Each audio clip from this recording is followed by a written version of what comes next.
Et l'enjeu est bien effectivement de changer d'échelle pour que la forme coopérative puisse, en termes quantitatifs, je dirais, être à la hauteur des enjeux qu'on met dessus par rapport au développement économique, à la démocratie d'entreprise, par rapport au maintien des entreprises sur le territoire. Donc il y a plusieurs, je dirais, il y a plusieurs enjeux de changement d'échelle au niveau de l'association.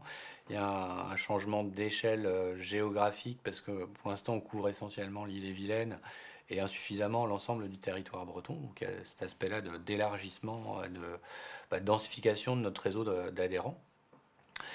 Il y a un changement d'échelle qui est plus qualitatif. Aujourd'hui, on sent qu'on on n'offre pas de réponse suffisante et au niveau des collectivités pour tout ce qui est démarche d'achat public responsable. Pour ce qui concerne par exemple le secteur de l'insertion par activité économique ou les structures du travail qui font travailler des personnes handicapées.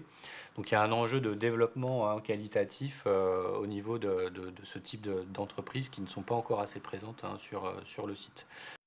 Ça veut dire travailler aussi avec les pôles d'économie sociale et solidaire, qui sont des vrais lieux ressources pour les porteurs de projets.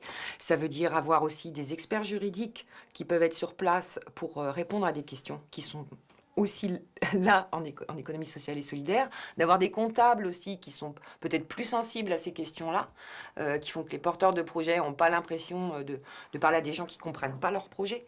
Voilà, donc c'est toute cette... Et puis c'est aussi, je pense, des plateformes financières avec des fonds solidaires spécifiques à ces projets-là.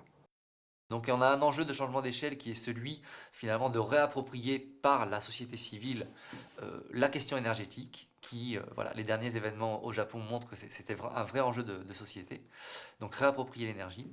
Et puis par ailleurs, au niveau de l'économie sociale plus largement, on s'intéresse à des projets de dimension industrielle avec une dimension économique forte. On commence à jouer à jeu pas tout à fait égal, mais quand même proche d'autres opérateurs industriels.